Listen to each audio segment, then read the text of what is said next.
నేను అడుగుతున్న చంద్రశేఖరరావు గారిని, నీ కొడుకు నీ అల్లుడు మాట్లాడే భాషను మీరు సమర్థిస్తున్నారా? భూసేకరణ చేయొద్దా? తెలంగాణ రాష్ట్రంలో పరిశ్రమలు పెట్టొద్దా? మా IT and industry Sridhar Babu గారు రోజుకి 20 గంటలు పనిచేస్తూ ఈ రాష్ట్రానికి వేల కోట్ల రూపాయల పెట్టుబడులు తెచ్చి విదేశీ పరిశ్రమలను రప్పించి నిరుద్యోగ యువకులకు ఇంజనీర్లకు ఈరోజు ఉపాధి కల్పించాలని చేస్తున్న ప్రయత్నం తెలంగాణ రాష్ట్రంలో చెయ్యొద్దా? మీరు చెప్పండి. 10 ఏళ్ళు ప్రభుత్వం నడిపిన మీరు భూసేకరణ చేయలేదా? మల్లన్న సాగర్ల ప్రజల్ని ముంచలేదా? 14 గ్రామాలను మల్లన్న సాగర్ల ముంచలేదా? కొండ పోచమ్మల ముంచలేదా? రంగనాయక సాగర్ల ముంచలేదా? ఫార్మా సిటీ అని ఎయిర్పోర్ట్ కూతబెట్టి దూరంలో 14,000 ఎకరాల భూములు సేకరించలేదా?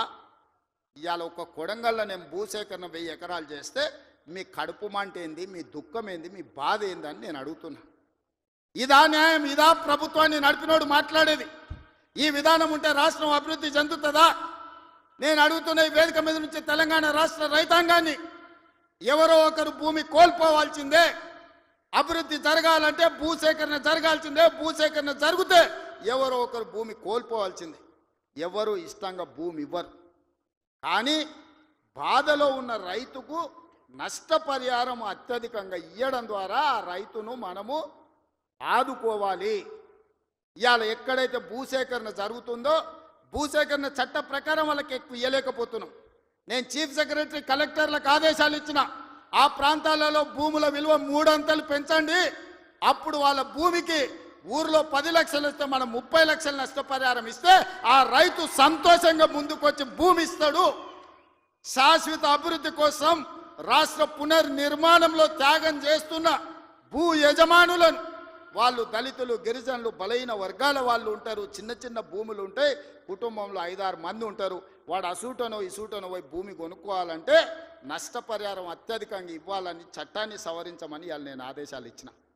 నేను అడుగుతున్న మిత్రులారా, నల్లమల అడవుల్లో నుంచి ఒక గ్రామీణ ప్రాంతంలో వ్యవసాయ కుటుంబం, ఒక రైతు బిడ్డగా జిల్లా పరిషత్ మెంబర్ నుంచి ముఖ్యమంత్రికి వచ్చిన, నాకు తెలియవా కష్టాలు?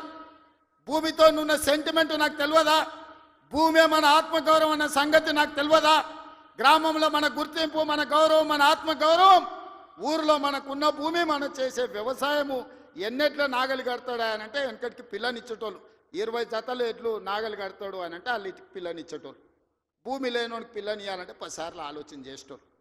అట్లాంటి భూమి తల్లిదండ్రులతో సమానం అనుకునే ఈ సమాజంలో భూమి కోల్పోతున్న వాళ్ళను హక్కున చేర్చుకొని అత్యధికంగా నష్టపరిహారం ఇవ్వాలని నూతన విధానాన్ని ఇవాళ నా ప్రభుత్వం తీసుకొచ్చింది. నా మంత్రివర్గ సహచరులు మీరు ధైర్యంగా ముందుకు వెళ్ళండి అని చెప్తున్నారు. నష్టపరిహారం అత్యధికంగా మేము ఇచ్చి భూమి తెచ్చి పరిశ్రమలు నెలకొల్పాలంటే ఇవాళ వాళ్ళు అడ్డం పడుతున్నారు. తెలంగాణ సమాజమా, మీరు ఆలోచన చెయ్యండి. ఇది మన తెలంగాణకు మేలు చేస్తుందా? ప్రతి సంవత్సరం 1,10,000 ఇంజనీరింగ్ స్టూడెంట్లు ఇంజనీరింగ్ పూర్తి చేసుకొని బయటకు వస్తారు. వాళ్ళ ఉద్యోగ ఉపాధి అవకాశాలు ఎట్లి వాళ్ళో మీరు ఆలోచన చేయండి. వాళ్ళ నిరుద్యోగులుగా రోడ్ల మీద వదిలేద్దామా? ఆవారగాళ్ళు అయిపోయి తల్లిదండ్రులకు భారమై గంజాయి డ్రగ్స్కు బానిసలను చేద్దామా? ఈ తెలంగాణ సమాజ యువతను మీరు ఒక్కసారి ఆలోచన చెయ్యండి. ఆ భూమి నేను తీసుకుపోను, శ్రీధర్ బాబు గారు తీసుకుపోరు, ఉత్తమ్ కుమార్ రెడ్డి గారు అసలే తీసుకుపోరు. భూమి ఏమన్నా సాపలాక చుట్టి సంకలు పెట్టి తీసుకుపోయేదానే? మేమేం చేసుకుంటామే? తిరిగి పరిశ్రమలు పెట్టి పరిశ్రమలలో ఉద్యోగాలు ఇవ్వాలన్నదే కదా మా ఆలోచన. ఆ ఆలోచనకు ఎందుకు అడ్డం పడుతుండ్రు? 10 ఏళ్ళు మేము సరైన నష్టపరిహారం ఇవ్వండి, భూసేకరణ చేయండి అని మేము సహకరించిన ప్రతిపక్షంలో ఉండి నీకు ఆ కనీస పరిజ్ఞానం కానీ జ్ఞానం కానీ ఎందుకు లేదు చంద్రశేఖరరావు గారు అని నేను అడుగుతున్నా. ఉద్యమకారునంటో 80,000 పుస్తకాలు చదివినోడినంటో అపర మేధావినంటో ప్రపంచంలో నీ అంత మేధావి లేడు, పోటీ పెడితే 1 నుంచి 100 వరకు నీకే ర్యాంక్ వస్తుంది అంటో ఇంత చిన్న లాజిక్ మిస్ అయినవా చంద్రశేఖరరావు? భూమి సేకరించకుండా పరిశ్రమలు నెలకొల్పలేమని నా నియోజకవర్గం మీద ఎందుకు కక్ష కట్టినవని నేను అడుగుతున్నా. నేనేమో 1,00,000 ఎకరాలు సేకరించలే, 4 గ్రామాలలో కలిసి 1,100 ఎకరాలు నేను భూమి తీసుకుందామన్నది. ఇదో ప్రపంచ సమస్య అయింది. ఇంకా నేను ఢిల్లీ అయిపోయింది, ఇప్పుడు చంద్రమండలం పోతాడంట ఆయన. చంద్రమండలం పోయి ఆడ కూడా ఫిర్యాదు చేస్తాడంట. నువ్వు ఆడ తిరిగొచ్చినా కుట్ర చేసినందుకు మాత్రం ఊసలు లెక్క పెడతావు కేటీఆర్, నువ్వు అది గుర్తుపెట్టుకో. చూస్తూనే ఎంత గుర్తుపోయి ఎగరని అని. ఉయ్యాల ఎంత ఊగినా అక్కడనే వచ్చి ఆగాలి, తెలుసు కదా. ఉర్రిగా అటు ఊగొచ్చు, ఉర్రిగా ఇటు ఊగొచ్చు. ఉయ్యాలాగాల్సి వచ్చినాడు మధ్యలోనే ఆగుతుంది. యాడ్ కురుకుతాడు, ఎంత దూరం ఉరుకుతాడు. ఉరకని అని చూస్తున్నా, ఉరుకులాట ఏందో చూద్దాం కేటీఆర్ దాని. అందుకే మిత్రులారా, ఈ తెలంగాణ రాష్ట్రాన్ని అభివృద్ధి చేసుకుందాం. రాజన్న సిరిసిల్ల అభివృద్ధి కోసం నిధులు ఇచ్చినాం. ఇవాళ మీ ప్రాంత అభివృద్ధి మా బాధ్యత. 10 సంవత్సరాలలో ఈ తెలంగాణను ఒక గొప్ప అద్భుతమైన అభివృద్ధి చెందిన రాష్ట్రంగా తీర్చిదిద్దుకుందాం. తెలంగాణ రైజింగ్. ఈ దేశంలోని ఏ రాష్ట్రమైనా తెలంగాణను చూసి కాపీ కొట్టాల్సిందే, తెలంగాణ రాష్ట్రాన్ని చూడడానికి రావాల్సిందే. ఆ విధంగా మనం అభివృద్ధి చేసుకుంటూ ముందుకు వెళ్దాం.